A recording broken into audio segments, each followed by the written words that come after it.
Welcome back to Axis Anime. My name is Henshin Ikeda, and today I'll be doing a walkthrough review of One Piece episode 585. Now, if you remember from last episode, we're introduced to a new character by the name of Brownbeard.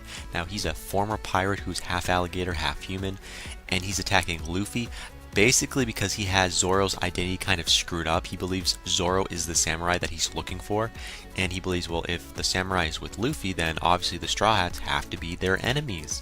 Makes sense, right? So he orders his men to shoot Luffy in general. Then moving on past that, we're taken to a different scene with Smoker and G5, and guess what? They've docked. They're finally on Punk Hazard, and they've taken their masks off. Now they're right in front of a former laboratory that belonged to Dr. Vegapunk. Now, technically, this former laboratory that belonged to Dr. Vegapunk is supposed to be abandoned. No one's supposed to be even on this damn island. However, the doorbell works. The electric works. It's like, what the hell is going on? What's behind door number one? Come on, what's behind door number one? Trifle Law. Holy shit. Are you kidding me? Trifle Law is behind door number one, and he's a warlord now. But again, that was last episode, and this is a new episode, so let's dive right on in. And I'll hold my final thought and rating at the end of the clip, so let's get started. So we open up this episode with Nami's group. Now, Nami's group actually has, Chopper and just Nami. Those are the only two people as part of the group, and all the kids that are running away. Now, Chopper ends up asking these kids, how did you guys get sick? I mean, you guys mentioned you were sick before. What did you mean by that? And these kids basically don't really tell Chopper the real truth. Like, what did they have? I don't believe they even know what they had, just that they were told they were sick. Like, okay. What else can you tell us? They were abducted 1 year ago? Does that really make sense? So, it took 1 year to be quarantined to be still sick? Something's not right.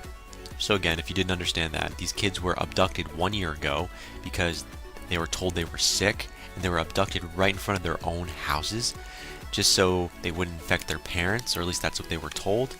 Okay, something's fishy. That doesn't even sound right, but we're taken to a different scene. Now, apparently they're talking about their master treating them.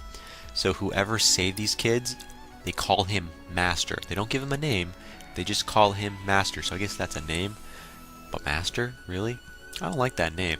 Now, Nami wants Chopper to examine these kids. Give a real physical. Like, if these kids are sick, or if they were sick, what do they have? Or was this all for show, and were they just kidnapped in general for, like, experiments and whatnot? I guess we'll find out. Now, moving on past that, we are taken to a cold room. Now, this room doesn't have a name, but this is the room that both Nami and Chopper enter, and it's like a freezer or a refrigerator. Now, these kids say they've been through this room before, and we find out there are frozen people everywhere. These kids start crying, like, yeah, we're not going inside. We start looking to your left, to your right, underneath you. Yeah, literally, on the floor, frozen people. They look like escaped convicts, in my opinion, because we see the striped, outfits, and it's kind of spooky. However, we're taken to a different scene, to the biscuit room with Sanji. Now, I should point out, yeah, he's got all these random feelings of Nami right now. It's like, something's tingling. Nami needs my help. I'm like, that's Sanji for you. Of course he would know if Nami needs help, because he heard her scream. No, I mean, they're not that far away. I would assume he probably heard her screaming, but he kind of knew that Nami was in trouble. But again, we're in the biscuit room, and we get to see Sanji kind of freaking out because he feels that Nami needs his help in general. Now, speaking of those guys in yellow hazmat outfits, they're all half-sheep critters, if that makes any sense. Like, their outfits are all off, no more hazmat outfits. We find out they're sheep. They're half sheep. Bah. Literally, they're half sheep. I thought it was definitely worth mentioning. Then moving on past that, we're taking to a different scene with the severed head. Now, he wants to stay behind to look for his son. He doesn't want to go anywhere. Nowhere. He wants to stay behind. I'm like, it's just a severed head. What the hell are you going to achieve with a severed head? You're not going to find your son. Plain and simple. However, Sanji does offer to look for, the severed head's body, so the severed head could actually attach himself to his original body and be on his freaking way. But he does offer it. I mean, so Sanji does offer to find this guy's body, technically. And it's kind of a funny scene, in my opinion. It gets really out of control, and eventually we do see the head. Well, they head to Nami in general, so we see Sanji and everyone else in the room. Frankie, Sanji, and the severed head. They're leaving the biscuit room, and Sanji ends up taking the severed head with them. So he's helping the severed head find his body.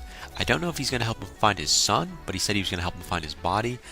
And he actually punched the severed head. So Sanji punched the severed head. We don't get to see that scene technically, but the head is all bloody, and it's an hilarious scene. That's all I can say. However, we're taken to a different scene with Luffy's group. Now, Luffy, Robin, Zoro, and Usopp Again, they're on that little banana boat in the middle of the water, and Brownbeard notices the cannonballs aren't doing jack. They're being sliced in half by Zoro. It's like, oh, come on, food for thought here, man. It's a samurai. What do you expect? He's going to sit down and do nothing? It's Zoro, man. It's freaking Zoro. Moving on past that, we do find out, again, all those cannonballs that were thrown at them, or fired in this case, they were sliced in half by Zoro. It's not doing anything. So, you know what? Luffy uses his Les Maro balloon. I was like, Leg Maro balloon. That was kind of funny. Yeah, that little funny combination there to kind of hide the next attack per se. Now Brownbeard kind of catches on. He's like, wait, Luffy is a devil fruit user. So why the hell are we shooting at them? Let's shoot at the water. Because if we shoot at the water, it'll flip the boat like literally it'll flip the boat over and they'll drown. At least 2 out of the 4 will drown, so it kind of makes sense. So Brownbeard isn't stupid. He's actually pretty smart, at least for now. So he aims for the water. However, Robin does notices what's about to happen, and she gives everyone the heads up. And, you know, they start to hide behind one of the icebergs. Definitely worth mentioning. Now we're taking to a different scene with Brook. Finally, we get to hear more about Brook. Brook, where are you? Yeah, he's still running like a little girl, and he hears something off in the distance. I thought he might have been onto something, and yeah, he sees the other torso. Like, he got all serious, like, okay, you son of a bitch, I'm ready to kill you, because he thought it was the torso.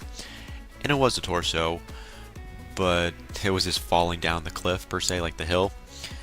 So he got all serious for nothing, and it was kind of a waste of a scene, because we really don't get to see Brook do anything other than that little serious moments, like, I'm ready for you, you bastard.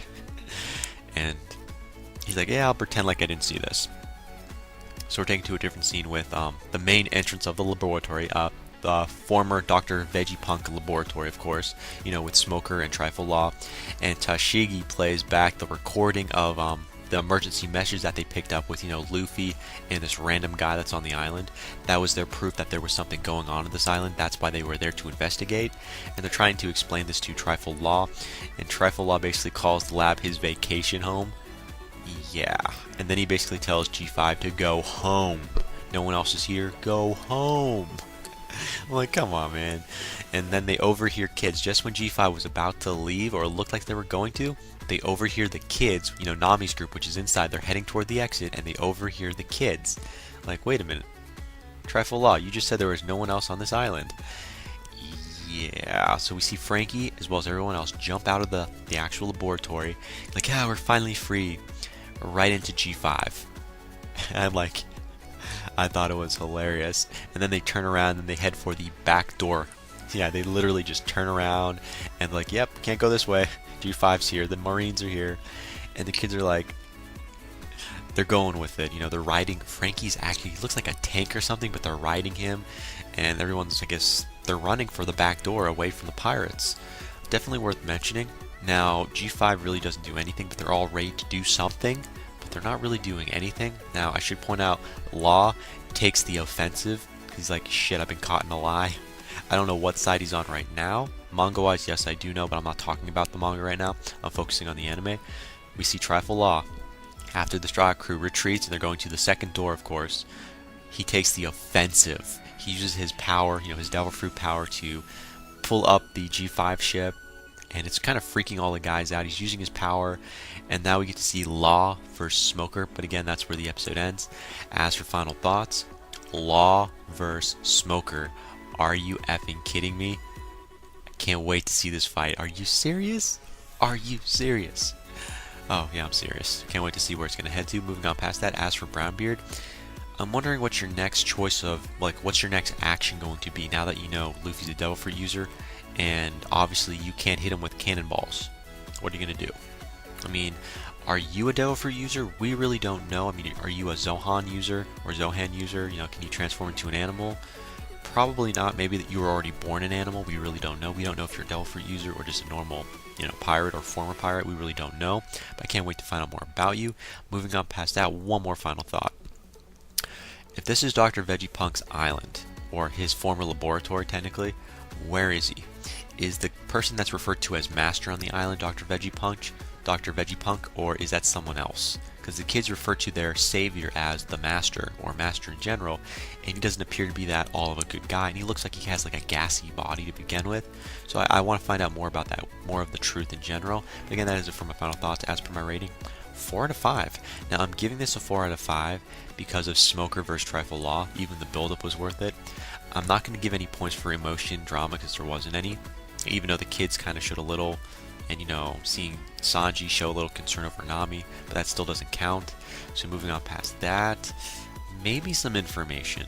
I mean, we know the island is not it's inhabited by the kids and whatnot.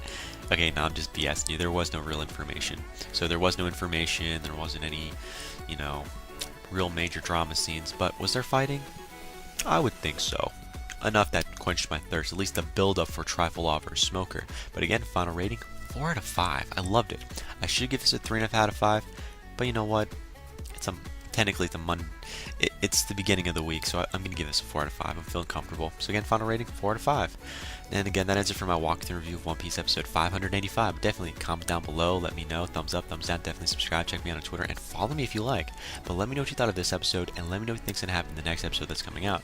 But again, guys, that ends it for now. That ends it for tonight. Now, technically, I have 2 more walkthroughs and reviews to do today, as well as probably a 3rd one tomorrow, but I'm not going to do any more tonight. I'm going to do the rest tomorrow and save it for tomorrow, so definitely stay tuned for that. But again, guys, I got to leave, and before I go, I got to say it, and I always say it. You can't stop the access, but you can watch the feed. I'll see you later, guys.